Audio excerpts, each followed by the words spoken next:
এই যে দেখো 3 দিন আগে আমার মেয়ের যখন এক্সাম শেষ হলো সেই দিনই হঠাৎ করে রাত্রেবেলায় সারপ্রাইজ ডিনার প্ল্যান হলো। ওদের বাবাও বাড়ি ছিল যে চলো বাইরে গিয়ে খেয়ে আসি।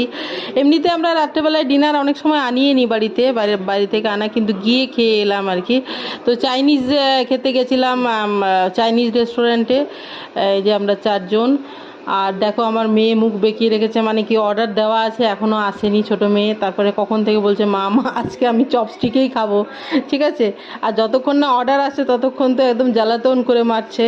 এই যে সামনে 3টে কন্টেনার রয়েছে, একটা ছোট্ট টিপটের মতো আর দুটো, সেটাতে একটাতে হচ্ছে ফিশ অয়েল, একটাতে হচ্ছে চিলি অয়েল, আর একটাতে হচ্ছে পাও চাও সস। এই যে এই 3টাতে ওগুলো রাখা। আর এই যে অর্ডার দিয়েছিলাম আমরা 2 প্লেট ফ্রায়েড রাইস একসাথেই দিয়ে দিয়েছে আর কি। আর একটাতে শেজওয়ান চিকেন আর একটাতে পনিরের ডিশ। তো তোমাদের যদি কিউরিওসিটি হয় যে বিল কত হলো, তো 1100 টাকা, 4 জনে 1100 টাকা এইগুলোই